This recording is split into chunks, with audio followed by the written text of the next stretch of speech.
हाँ बोलो। सर वो 19th और 20th क्वेश्चन करना है या नहीं करना? एक मिनट। हाँ वो खुला होता है, मैंने ध्यान दिया, एक मिनट। 19th और 20th रहने देना, रहने दो। 20th रहने कर दें? लेना, 19 रहने दो, 20 कर लेना। ठीक है सर। ठीक है। तो next way starting with errors ना। एरर का मतलब नाम से कुछ पता चल रहा है, एरर क्या होता है। एरर मतलब गलती। बट एरर हमेशा ऐसा नहीं है कि हमने एक्चुअली हमसे कोई गलती हुई तभी होता है। कभी कभी ऐसा होता है कि हम अपनी तरफ से तो सब कुछ सही कर रहे हैं, डूइंग एवरीथिंग करेक्ट, लेकिन फिर भी जो हमारा एक्सपेरिमेंट है, जो मेजरमेंट हम कर रहे हैं, उस मेजरमेंट के अंदर कुछ गलती होने के चांसेस रहते हैं। ठीक है। That may be due to many reasons. One of them is the personal mistake which is known as personal error और इम्परफेक्शन इन टेक्निक। ये दो एरर तो हमारी वजह से हो सकते हैं कि भाई हमने एक्सपेरिमेंट, हमको करना नहीं आता, मेजरमेंट करनी नहीं आती, इस वजह से एरर हो गया। लेकिन एरर जो है वो कई बार अदर रीजंस की वजह से भी होता है। तो एरर बेसिकली हमारा can be categorise error into two categories. We can categorise according to reasons कि क्या क्या रीजंस हो सकते हैं, उस हिसाब से हम एरर को दो कैटेगरी के अंदर कैटेगराइज करते हैं। One is systematic error and one is systematic error, and the other is random error, and a third is least count error. Least count error. बात समझ आई? तो ये तीन बेसिकली हमारे टाइप्स ऑफ एरर्स हैं। तो पहले बात करें सिस्टमैटिक एरर की। सिस्टमैटिक एरर के अंदर खास बात ये होती है कि ये यूनिडायरेक्शनल होता है। यूनिडायरेक्शनल एरर का मतलब क्या है? तो लेट्स टेक एन एग्जांपल।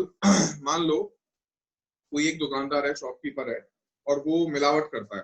ठीक है, मिलावट करता है या वो तराजू में कुछ दिक्कत करता है बार बार। तो एक वो होता है ना, वो वाला बैलेंस जो होता है, ये वाला बैलेंस जो होता है हमारा, ये वाला वेइंग बैलेंस है। तराजू और यहाँ पे टाइप्स। इस तरह से, हाँ तराजू जिसको हम बोलते हैं, तो वो तराजू जो है उसने बीच की बजाय थोड़ा इधर उधर अगर बांध रखा है, एंड या फिर वो होल्ड करते टाइप यहाँ पे कुछ ना कुछ गड़बड़ करेगा। कहने का मतलब वो what ever error he does in his measurement, तो वो जब एरर करेगा ये चीज, तो ये वाले तराजू से मेजर करते हुए, नापते हुए जब वो एरर करेगा, तो क्या ऐसा हो सकता है कि कभी वो, तुमको लेना तो था 1 किलो, उसने 1.25 किलो दे दिया। अगर उसे 1.25 किलो देना होता तो वो गलती करता ही क्यों, है ना? तो वो क्या करेगा, जितना भी अमाउंट आप ले रहे हो उससे, वो हमेशा उसे थोड़ा बहुत कम करेगा, तभी तो वो बेईमानी कर पाएगा वो, है ना? तो हम क्या बोलेंगे कि जो वो गलती कर रहा है दैट इज द सिस्टमैटिक है, कि वो हर बार तुमको कम दे रहा है, राइट? हर बार जो भी जो एक्चुअल वैल्यू तुमको मिलनी चाहिए, जिसके जो आप पे कर रहे हो, आपको उससे कम मिल रहा है। तो this is systematic error which is unidirectional, कि वो हमेशा नेगेटिव है। He is giving the lower value but you are paying for, उससे कम वैल्यू दे रहा है, तो लगातार एक लगातार लोअर वैल्यू है। ऐसा कभी नहीं हो रहा कभी ज्यादा कभी कम, हमेशा एक लोअर वैल्यू दे रहा है ना? तो इस तरह से जब होगा तो that is our systematic error, right? एक और चीज देख सकते हैं। मान लो कोई एक पर्सन के में यहाँ पर एक लाइन बनी हुई है और उस लाइन की लेंथ मेजर करनी है। एंड एक इंसान की आदत है कि वो जब वो लाइन लेंथ को मेजर करता है, तो स्केल के ऊपर जो हमारा देखना चाहिए उसको, वो वर्टिकली अपवर्ड देखते देखना चाहिए, ऐसे देखना चाहिए ना, सीधे। लेकिन कुछ लोग क्या होती है, वो सीधे नहीं देखते, वो ऐसा ऐसे देखेंगे, साइड से ऐसे देख रहे हैं, मतलब स्केल ऐसे किया हुआ है, ऐसा साइड से देख रहा है, तो साइड से देख रहा है तो गड़बड़ हो जाएगी वैल्यू में, है ना? तो if is looking at from a particular side, या तो हमेशा पॉजिटिव आएगी एरर या हमेशा नेगेटिव आएगी। तो this is also kind of systematic error, right? एक और चीज होती है कि कई बार किसी कोई स्केल है और उस स्केल के ऊपर जो पहली लाइन बनी हुई होती है, कुछ मान लो ऐसे है, तो ये पहली वाली लाइन 0 की होती है ना। अब कोई किसी ने पर्सनल एरर है उसके, वो गलती करता ही है, कोई 0 को 1 लेके चलता है, तो वो हर बार गलती करेगा। एंड हर बार वो जो गलती होगी, जितनी भी वैल्यू आएगी उससे वो एक फालतू बताएगा, तो हर बार वो सिस्टमैटिक एरर पॉजिटिव हो गई। या फिर तुम्हारा स्केल जो है वो आगे से कट जाए बाई चांस, यहाँ से ऐसे,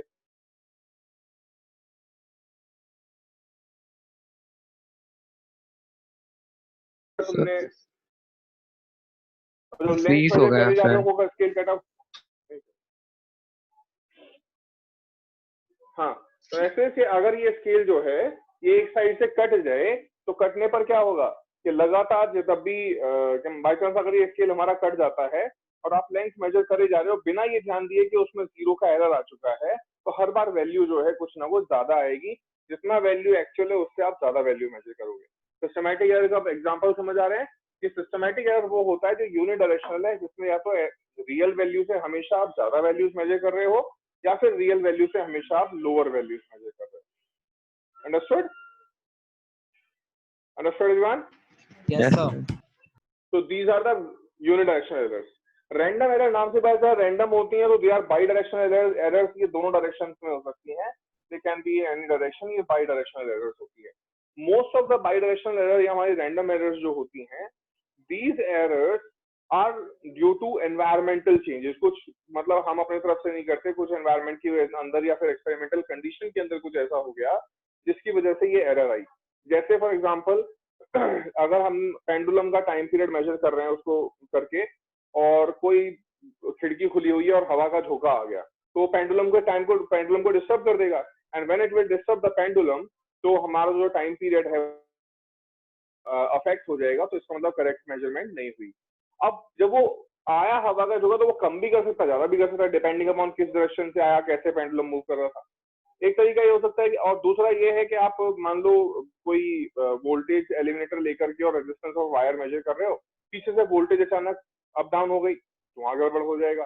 बात समझ आ रही है? तो दैट मीन्स के एक्सपेरिमेंटल कंडीशन कुछ ऐसे थे जिनकी वजह से आपका रैंडम एरर हो गया, उसमें आप कुछ नहीं कर सकते।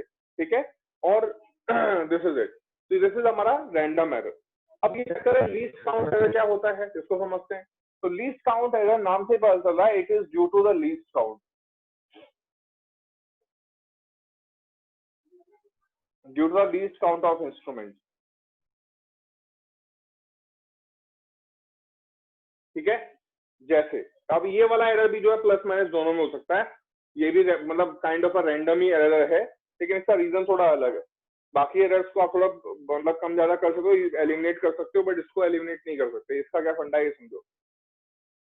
जो कभी ग्रोसरी स्टोर पे जाते हो, अभी तो खैर कोरोना का टाइम चल रहा है, लेकिन वैसे ग्रोसरी स्टोर जाते हो या अभी भी जाते हो? Yes, sir. जो तराजू तराजू जो वो तोलते हैं, जो वो तराजू यूज करते हैं तोलने के लिए, उसका लीस्ट काउंट कितना होता है, कभी नोटिस किया है?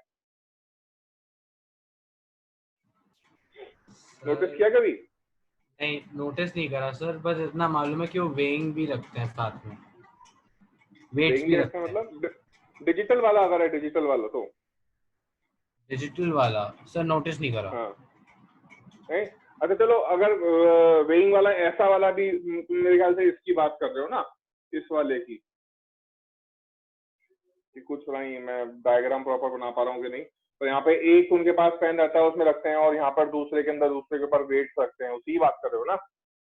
Yes sir. तो उसमें अगर वो उसकी भी चलो लीस्ट काउंट कितनी होती है, what is the minimum amount of जो वेगिंग, जो उनके ऊपर जो क्या बोलते हैं बाट होता है, जो वेट होता है, वो कितने ग्राम का होता है? कम से कम 50 ग्राम से कम तो नहीं होता ना? हाँ सर। 50 ग्राम तक रखते हैं ग्रोसरी स्टोर पे जनरली। और जो हमारा दूसरा, अगर मैं जो डिजिटल की बात कर रहा हूँ, डिजिटल वाला भी कम, जो डिजिटल वाले जो हमारे बैलेंसेस होते हैं, डिजिटल मीटर में भी कभी नोटिस करना, डिजिटल मीटर का जो हमारा बैलेंस होता है वो भी 20 ग्राम तक मेजर करता है कम से कम।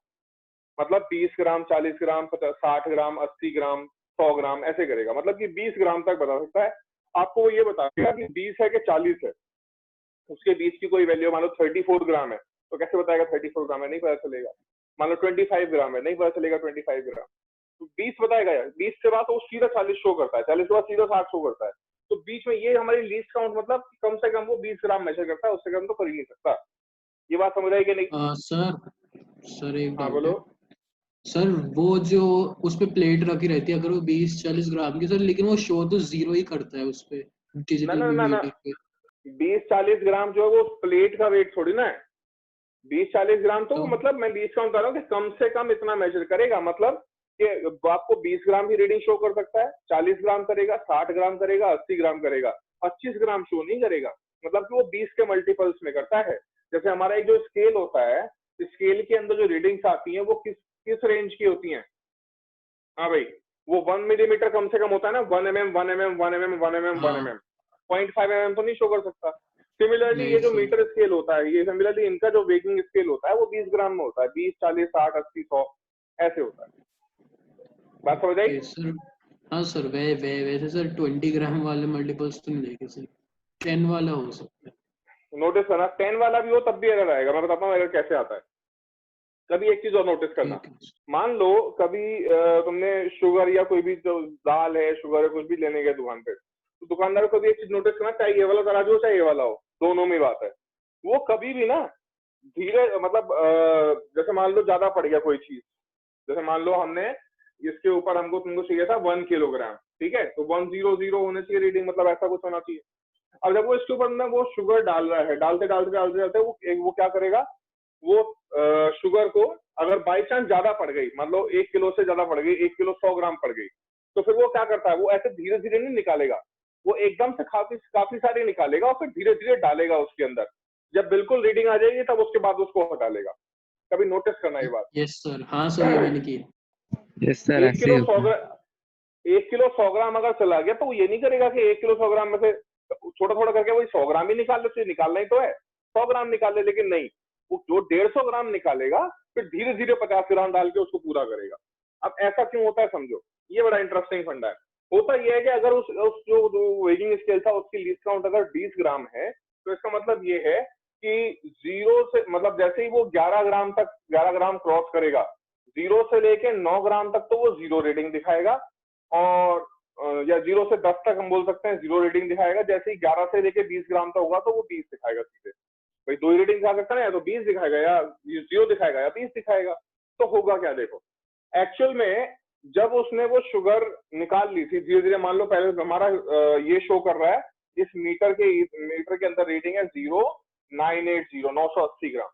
तो 980 ग्राम के बाद में वो थोड़ी थोड़ी शुगर डालना शुरू करेगा, तो जैसे ये 990 जाएगा तुरंत जो है ये कितना दिखा देगा, 1 kg हो गया। तो तुम जितनी बार लेने जा रहे हो तुमको 10 ग्राम चीनी कम मिल रही है। अब पूरे दिन में अगर उसने मान लो 10 ग्राम के हिसाब से पूरे दिन में उसने दे दी 20 लोगों को चीनी दे दी, इस हिसाब से कर करके, तो कितने ग्राम का मार्जिन हो गया, 20 लोगों को लगाओ 10 ग्राम पर इंसान, 200 ग्राम, ठीक है। महीने का कितना किलो हो गया, 6 किलो चीनी उसकी खाली वेगिंग से बच जाती है, कुछ नहीं होता। तो this is the least count error. समझ आ रही है बात? तो वो एरर जो लीस्ट काउंट की वजह से हुआ, that is the least count error. अब इसको समझो, अब वो नहीं भी करेगा ना तब भी अगर वो वैसे भी दूसरे तरीके से भी करेगा तब भी एरर होने के चांसेस तो है ही। तो now what we do is, समझो, और मैं लीस्ट काउंट का कुछ एक आध और एग्जांपल देखता हूँ। एग्जांपल सबसे बेस्ट तरीका होता है समझने का लीस्ट काउंट तरीका का। लीस्ट काउंट का दूसरा हमारा मेथड हो सकता है कि जैसे मैंने पहले ही बताया था, ये मैंने एक लाइन ड्रॉ करी और तुमसे पूछा स्केल से नाप के बताओ इसकी लेंथ कितनी है। तो तुमने स्केल लिया, स्केल से इसकी लेंथ को मेजर किया एंड यू सेड कि सर इट इज 10.2 सेंटीमीटर, ठीक है। तो भाई स्केल से यूज कर बता सकते हैं 10.2 सेंटीमीटर है, लेकिन क्या तुम ये बता सकते हो कि ये 10.22 है या फिर 10.24 सेंटीमीटर है? Can you tell me? 10.2 तो तुम स्केल से बता दोगे, 10.22 या 10.24 स्केल से पता चलेगा? नहीं सर, नहीं पता चलेगा ना। तो स्केल से इसको 10.24 जो है 10.22 स्केल से पता नहीं चल सकता। ये बात अंडरस्टूड है? Yes sir. So now what happens is कि हमारे स्केल के अकॉर्डिंग तो 10.2 था ना, अगर एक्चुअल रीडिंग 10.22 हुई तो ये वाला तो मेजरमेंट हमारा हुआ ही नहीं। इसका मतलब क्या हम कह सकते हैं कि 0.02 का एरर हो गया? Yes sir. अंडरस्टूड? क्या हम कह सकते हैं 0.02 का एरर हो गया? तो 0.02 का एरर यहाँ पर सिंपली दिख रहा है। वो किसकी वजह से हुआ? लीस्ट काउंट की वजह से। अब मान लो हमने इंस्ट्रूमेंट एक दूसरा लिया जिसकी लीस्ट काउंट ज्यादा है, हमने ले लिया वर्नियर। वर्नियर ने बता दिया कि 10.22 होता है, 10.24 वाली बात गलत है। तो अब इस 10.22 के बाद भी तो कोई डिजिट पॉसिबल है ना, 10.222 होगा या फिर 10.224 होगा। yes, अब अगेन वर्नियर हमको यहां तक बता सकता है, अगली डिजिट नहीं बता सकता। अगर मान लो अगली डिजिट 4 हुई और ये गलत है, और ये अगली डिजिट हमने स्क्रू गॉज यूज किया और ये वाली यूनिट निकल आई, तो इसका मतलब पहले वर्नियर यूज करने पर 0.004 का एरर हो रहा था। बात समझ आ रही है? अब स्क्रू गॉज में ले लिया, स्क्रू गॉज ने 4 भी बता दिया, अब फिर से अगली डिजिट नहीं मालूम हमको। बात समझ आ रही है कि नहीं? नाउ अगेन तो फिर next digit is not known, 0.008 हो जाएगा फिर एरर। फिर 0.00 समथिंग का एरर होने लग जाएगा। तो कहने का मतलब लीस्ट काउंट एरर को आप एलिमिनेट नहीं कर सकते, वो वहां रहेगा ही रहेगा। तो फिर इसका सॉल्यूशन क्या है? इसका सॉल्यूशन ये है कि मुझे ये डिजिट नहीं मालूम है ना कि अगली डिजिट कौन सी आने वाली है, तो मैं क्या करूंगा, मैं यहाँ मान लो मुझे मार्कर की ये विड्थ मेजर करनी है और मेरे पास ऐसा इंस्ट्रूमेंट नहीं है जो मुझे 5 डिजिट या 6 डिजिट तक की वैल्यू दे दे। तो what I can do is कि मैं इस एक ही ये लेकर के इसके डायमीटर को वर्नियर लूंगा, वर्नियर से इसके डायमीटर को कम से कम 5-10 बार मेजर कर लूंगा, और जब 5-10 वैल्यूज में इसकी मेजर करके मान लो D1, D2, D3, D4, D5, D6 ये हमारे पास वैल्यूज आई और इसको डिवाइड कर दिया, एवरेज ले लिया इसका, तो क्या इसका आंसर 2 डिजिट या 3 डिजिट तक ही आएगा डेसिमल के बाद, या फिर आगे भी आ सकता है? बोलो। अगर मान लो ये था हमारे पास 2.41, 2.84, 2.39, 2.38, 2.42, 2.43, 2.37 ऐसे कुछ, मतलब कुछ भी वैल्यूज थी। तो जब हम इनको ऐड करके 6 से डिवाइड करेंगे तो क्या ये वैल्यू सिर्फ 2 डिजिट तक ही आएगी या आगे एक्सटेंड कर सकती है? सर हो सर सकती है। एक्सटेंड कर सकती है। कर सकते हैं। वो एक्सटेंड करने को तो कभी कभी ऐसा हो सकता है कि डेसिमल के बाद में बहुत ही ज्यादा नंबर ऑफ डिजिट्स आ रही हैं। Yes sir. है ना, कोई ऐसा नंबर मान लो 10/3 आ गया तो फिर तो बहुत आगे तक जाएगा। दैट मीन्स कि हम लीस्ट काउंट एरर को खत्म करने की कोशिश करते हैं और मान लेते हैं कि जितने ज्यादा नंबर ऑफ टाइम्स हम एक्सपेरिमेंट को रिपीट करेंगे और उसका एवरेज लेंगे, उतने हमको हमारी जो लीस्ट काउंट एरर है वो वहां से एलिमिनेट हो जाएगी। ये बात समझ आई कि नहीं? Sir that's why. हाँ बोलो। तो जैसे बहुत सारे हमने वैल्यूज लिए, तो सर ये सारे वैल्यू सेम नहीं आएंगे अगर हम मार्कर का विथ ही नाप रहे हैं? तो हम पहले 2.41 हमने कर लिया, दूसरी बार करेंगे तो भी तो यही आएगा। अलग हाँ मैं बताता हूँ। जब हम बहुत ही जब जितना लीस्ट काउंट वाला इंस्ट्रूमेंट यूज करें, पहली बात तो हम ये करेंगे कि हम इंस्ट्रूमेंट ही बहुत लीस्ट काउंट वाला यूज करेंगे। मान लो वर्नियर यूज कर रहा हूँ, तो जब करके देखना, लैब के अंदर ये एक्सपेरिमेंट होता है, तुमको एक सिलेंडर दे देंगे मेटल का, बोलेंगे मेजर करो, तो तुम्हारी वैल्यूज जो हैं अलग अलग डायमेंशन से थोड़ा बहुत हल्का फुल्का वेरी कर सकती है। कभी तुमने वर्नियर ज्यादा टाइट पकड़ लिया, कभी वर्नियर थोड़ा लूज पकड़ लिया, तो इस तरह से थोड़ा बहुत जो लास्ट डिजिट है ना, लास्ट वाले डिजिट, बाकी सब तो पॉसिबिलिटी है कि सेम आए, इसमें तो मैंने काफी अलग अलग दिखा दिया, लेकिन जो लास्ट डिजिट होती है उसमें पॉसिबिलिटी होती है, मान लो हमारा 4.328, तो इस वाले डिजिट में थोड़ा बहुत ऊपर नीचे होने के चांसेस रहते हैं, और जब हम एवरेज निकालेंगे तो इसी की 1-2 आगे की डिजिट हमको और मिल जाएगी।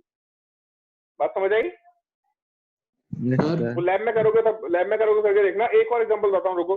जैसे मान लो तुम तो पेंडुलम का टाइम पीरियड मेजर कर रहे हो, तो उसमें ये इस तरह की वो आने की पॉसिबिलिटीज रहती हैं कि इसमें तो काफी वेरिएशन हो सकता है। ओके हाँ सर। मनदीप क्लियर? हाँ बोलो।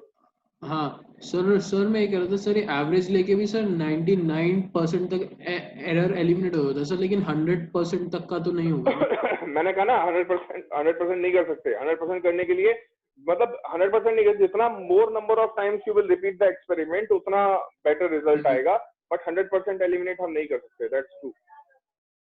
यस ओके, बिकॉज उसकी पॉसिबिलिटी हमेशा रहेगी। अब हम एक बात बताओ, हम ये हमारे पास स्पेक्ट्रोस्कोपी एंड ऑल ये टेक्निक्स हैं जिनका यूज करके हम एटम या न्यूक्लियस का साइज पता करते हैं, और वो 10⁻⁻15 मीटर तक मेजर कर देता है, लेकिन अब भी पॉसिबिलिटी है ना कि हम 10⁻20 और -30 तक जा सकते हैं।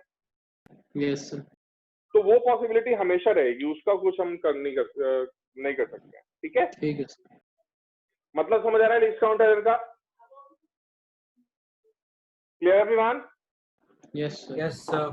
ओके, अब आते हैं हम सिस्टमैटिक एरर के सोर्सेज पे। तो ये एनसीईआरटी से पढ़ लेते हैं, थोड़ा सा ज्यादा बेटर रहेगा, है ना? Let me show you NCERT, just a minute. Error आ गया ये वाला, ये रहा।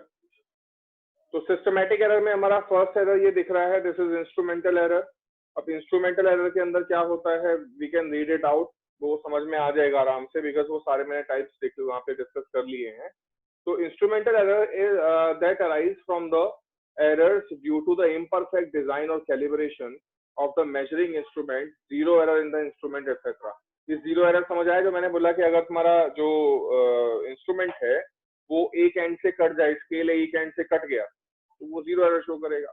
For example the temperature gradations of a thermometer may be inadequately calibrated. It may be 104 degree at the boiling point of water at SCP where it should be 100 degree Celsius. तो उसका calibration गड़बड़ हो सकता है. अब ये thermometer का calibration समझ आ रहा है क्या मतलब है? इसका मतलब ये है कि जब लोग थर्मोमीटर बनाते हैं ना, तो थर्मोमीटर को बनाते वक्त हम क्या करते हैं, वाटर का फ्रीजिंग पॉइंट और वाटर का बॉइलिंग पॉइंट दो टेम्परेचर ले लेंगे और दो टेम्परेचर्स को लेकर के मान लो यहाँ पे आ गया 100 डिग्री सेल्सियस, यहाँ आ गया 0 डिग्री सेल्सियस, और उसको इक्वली डिवाइड कर देते हैं. अब बाई चांस अगर किसी ने मान लो जो वाटर लिया था वो डिस्टिल वाटर नहीं लिया था, कुछ गड़बड़ हो गई एंड सो ऑन, कुछ ऐसा हुआ और उसने यहाँ पर इसको यहाँ पे 100 की जगह 104 मार्क कर दिया, तो फिर सारा ही काम खराब हो गया कि नहीं? 104 के 100 डिविजन हो जाएंगे तो फिर सारा काम खराब हो जाता है. इसको बोलते हैं inaccurate calibration of the instrument. Okay, the next we can see is in a vernier calipers, zero mark of vernier scale may not coincide with the zero mark of the main scale, or simply an ordinary meter scale may be worn off at one end. ये बातें मैंने last class में vernier caliper जब बता रहा था कैसे करते हैं तब बड़ा डिटेल में डिस्कस किया, याद है सबको? यस सर, एक वीडियो दिखाई थी. हाँ, अंडरस्टूड ना? तो ये हमारा डन है. इसके बाद बात करते हैं इम्परफेक्शन इन एक्सपेरिमेंटल टेक्निक. तो इम्परफेक्शन इन एक्सपेरिमेंटल टेक्निक का एक सबसे बेस्ट एग्जांपल है to determine the temperature of a human body. A thermometer placed in the armpit will always give a temperature lower than the actual value of the body temperature. बात समझ आई कि नहीं? जैसे normally जो doctors body temperature measure करते हैं, they place the thermometer in the mouth, but instead if they place the thermometer in the armpit, so it is going to show a lower value than the actual. Understood? मतलब किसी को बुखार आया 104, वो दिखा रहा है 102. Those can happen. Okay. Other external conditions such as changes in temperature, humidity, wind velocity, etc. during experiments may systematically affect the measurement. उसमें भी हमारा systematic effect आ सकता है. ये बात समझने में कोई दिक्कत? Anyone? Clear? Clear है भाई? Yes sir. Okay. Next is personal error. अब personal error वही बात. Personal error is due to individual bias, lack of proper setting of operators, or individual carelessness in taking observation without observing proper precaution.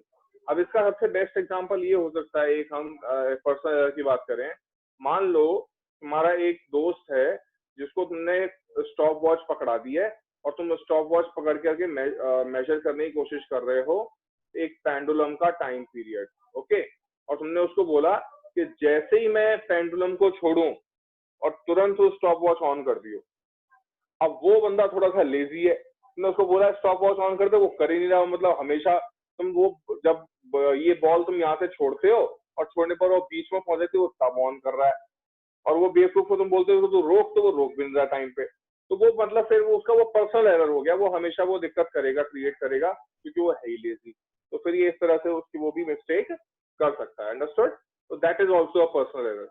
So for example, if you by habit always hold your head a bit too far to the right while reading the position of a needle on the scale, you will introduce an error due to parallax. ये वही वाली बात है जो मैंने अभी बताई थी कि एरर जो है आ जाएगा.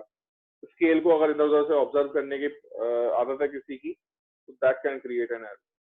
ये बात अंडरस्टूड भाई? Personal error clear? Personal error clear है? हाँ सर, एक बात है.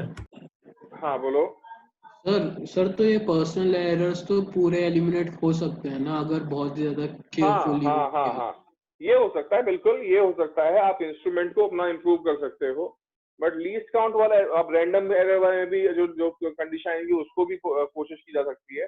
सबसे डिफिकल्ट होता है लीस्ट काउंट एरर को खत्म करना. मतलब वो जीरो नहीं हो सकता. एरर तो खैर कोई भी जीरो करना बहुत मुश्किल काम है, कोई भी एरर बहुत ही आसानी से जीरो नहीं होगा, बट इन केस बाकी सब में पॉसिबिलिटी हो सकती है एक परफेक्शन की। लीस्ट काउंट में तो कोई चक्कर ही नहीं है, वो जितना भी कम करते जाओ वो एरर रहेगा ही रहेगा। हालांकि ये कर सकते हैं कि परसेंटेज ऑफ एरर कम हो जाता है। जैसे let me give you an example, हमने मीटर स्केल लिया, मीटर स्केल लेकर के हमने जो लेंथ को मेजर करी थी लीस्ट काउंट एरर के केस में, वो मैंने कही थी 10.2 और एक्चुअल वैल्यू थी 10.22।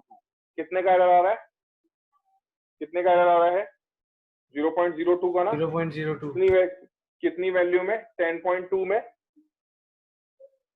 Yes sir. तो कितने का एरर है? और मिनिमम एरर पॉसिबल कितना है इसमें? मिनिमम एरर यहाँ पे 1 हो सकता है ना।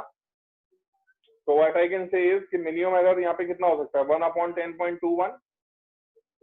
बात क्लियर? तो ये रिलेटिव एरर हो गया, एक तो ये। दूसरा, अगर ये मान लो बाई चांस इसमें भी आगे डिजिट होती और ये होता 10.211, तो अब कितने का एरर है? 0.001 का ना। और कितने में? 10.2 में, 10.211 में। तो ये देख रहे हो जो रेशियो ऑफ एरर है वो यहाँ पे क्या हो रहा है? The ratio of error is decreasing over here. तो यहाँ पे ज्यादा एरर होगा, यहाँ पे कम एरर होगा, तो एरर का परसेंटेज कम होता चला जाएगा। हमारे लिए सिग्निफिकेंस भी एब्सोल्यूट एरर का सिग्निफिकेंस नहीं है, हमारे लिए सिग्निफिकेंस रिलेटिव एरर और परसेंटेज एरर का सिग्निफिकेंस ज्यादा है। अंडरस्टूड? यस। तो परसेंटेज या रिलेटिव एरर को जितना कम होता जाएगा, जितना लीस्ट काउंट कम वाला यूज करोगे, उतना रिलेटिव एरर परसेंटेज एरर कम होता चला जाएगा। तो that's how you can minimise the error. Okay, absolute error को जीरो कर पाना इज मतलब अभी तक एग्जैक्टली हम बोले कि जीरो हो जाएगा, वो तो आई डोंट थिंक पॉसिबल है। ठीक है, आगे देख सकते हैं, आगे क्या था?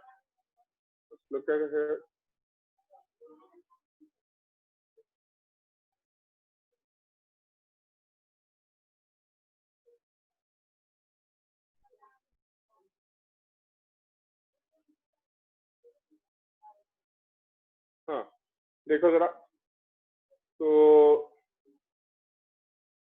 यहाँ पर हम कर रहे थे यार, systematic errors can be minimise.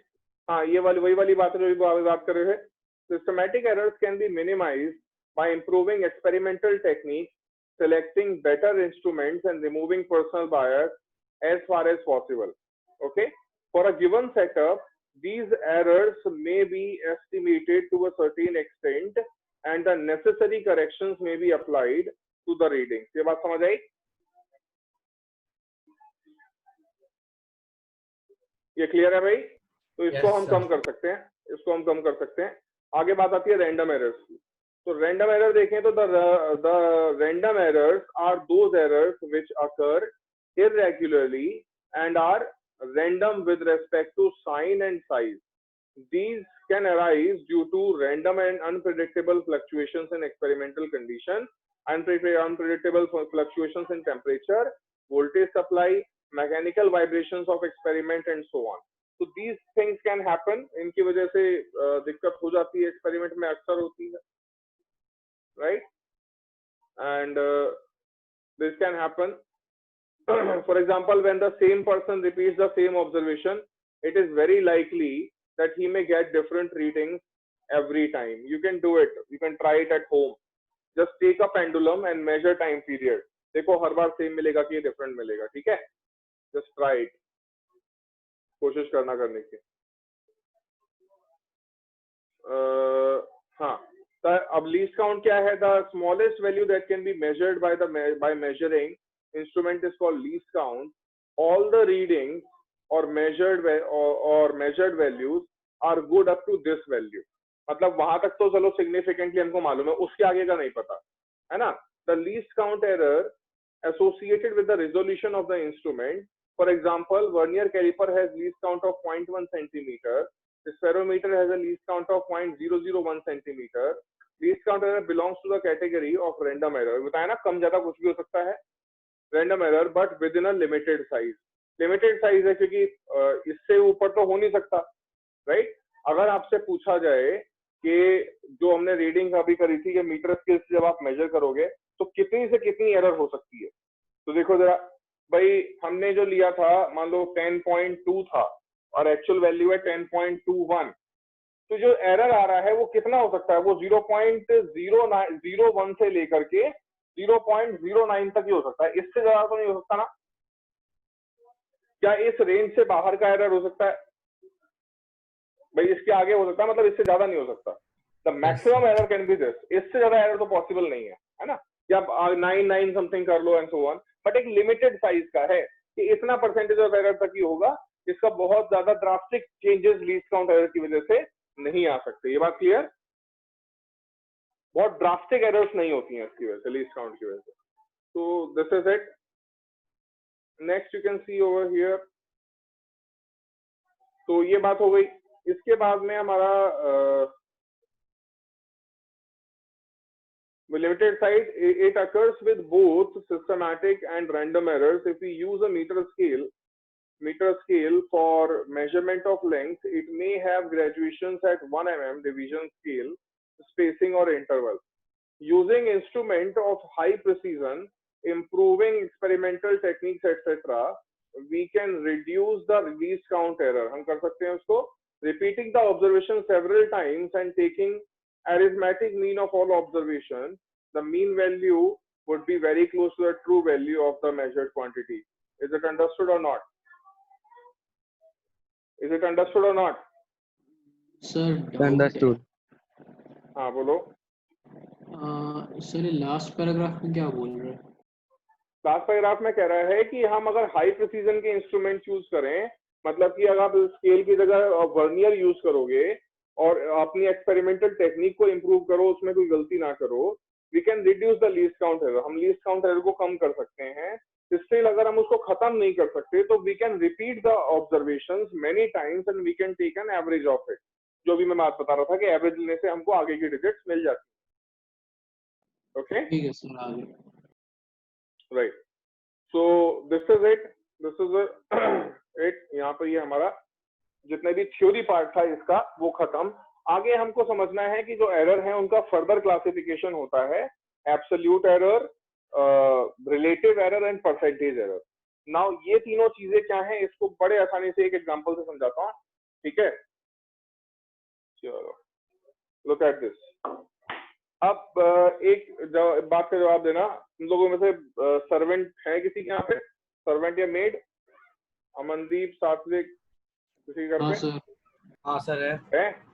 अच्छा, अब मान लो तुमने अपने सर्वेंट को बोला कि भाई दुकान पे जा और 5 किलो चीनी लेके आ। तो वो पैसे लेके गया 5 किलो चीनी लेने दुकान पे, और दुकान से जब वापस आया, जब तुम्हें उस पर भरोसा नहीं था, तुमने वो चीनी तोल के देखी, और जब तुमने वो चीनी तोली तो वो चीनी निकली 4950 ग्राम, यानी कि 50 ग्राम चीनी कम निकली। तो क्या करोगे? उसकी सैलरी में से काटोगे। 50 ग्राम चीनी के पैसे सैलरी में से काटोगे क्या? नहीं सर। या क्या करेंगे? उसको थोड़ा बहुत बोलेंगे भाई देख के लाया कर, है ना, बड़े आराम से। उस पर ये भी नहीं कि बिल्कुल गुस्सा हो जाएंगे बहुत ज्यादा, ये भी नहीं कर सकते, है ना। बोलेंगे भाई देख के लाया कर, ये इस बार कम लाया है। अब अगली बार तुमने उसको बोला कि भाई 100 ग्राम चीनी लेके आ। अब वो 100 ग्राम चीनी लेने गया, 100 ग्राम चीनी ले गया, 100 ग्राम तुमने वापस घर पे आया, तुमने कहा पिछली बार ये गड़बड़ करा था, इसमें आपके बार फिर चेक करते हैं, तो वो चीनी निकली 50 ग्राम। अब क्या करोगे? अब बोलोगे इस बार काटने चाहिए, काटेंगे पैसे। मतलब इस बार पैसे काटो ना काटो, लेकिन इस बार रिएक्शन पहले से तगड़ा होगा, है कि नहीं? क्योंकि रिएक्शन पहले से तगड़ा क्यों होगा? क्योंकि भाई वो आधी चीनी खत्म करके आ गया। अब वो बोलेगा भाई साहब मेरी तो आदत ये थी कि मैं जब भी चीनी लाता था एक मुट्ठी चीनी निकाले खा लेता था, 50 ग्राम कम हो जाती थी। तो अब ने पहले तो मुझसे कुछ नहीं कहा, पहले तुम कुछ नहीं कह रहे थे, अब तुम मुझे धमका रहे हो। तो ऐसा क्यों? मैंने तो गलती पहले ही 50 ग्राम करी थी, अभी 50 ग्राम करी है, तो अब क्यों मुझे डांट रहे हो? पहले तो आपने कुछ नहीं कहा, है ना। तो ये मतलब, इसका मतलब ये हुआ कि तो तुम उसको मैथमेटिकली कैसे समझाओगे उस इंसान को? उसको बोलोगे तुझे चीनी लाने बोला था 5 किलोग्राम और तूने गलती करी है 50 ग्राम की, 5000 ग्राम चीनी में तो तेरी गलती हुई कितनी? 0.01। और फिर तूने 50 ग्राम चीनी लाया, कितने ग्राम लाने को बोला था? 100 ग्राम, और तेरी गलती कितनी हुई है? 0.5। 50 गुना बड़ी गलती है बेटा, तो डांट तो पड़ेगी। बात समझ आई? तो तेरी गलती पहले के कंपैरिजन में 50 गुना बड़ी हो गई। तो ओरिजिनल वैल्यू के कंपैरिजन में जो एरर हुआ है वो कितना है? That is known as relative error. हमारा एक्सपेरिमेंट किसी एरर की वजह से, किसी गलती की वजह से कितना अफेक्ट होगा, ये इसी बात पे डिपेंड करता है कि रिलेटिव एरर क्या है या फिर परसेंटेज क्या है। जैसे हम यहाँ बोलेंगे कि इसने 100 से मल्टीप्लाई कर दो, यहाँ इसने 1% की गलती करी है और यहाँ पे 50% की गलती करी है, तो 50 गुना बड़ी गलती है। यू कैन रिलेटिव एरर को 100 से मल्टीप्लाई कर देंगे, परसेंटेज एरर बन जाएगा, राइट। तो रिलेटिव एरर और परसेंटेज एरर हमको ये बताएंगे कि उस एरर से हमारा एक्सपेरिमेंट कितना ज्यादा अफेक्ट होगा। अंडरस्टूड। और ये जो है जो हमारा एब्सोल्यूट एरर है, उससे हमको ये पता चलता है एक्चुअल डिफरेंस कितना, लेकिन ये नहीं पता चलता कि वो हमारे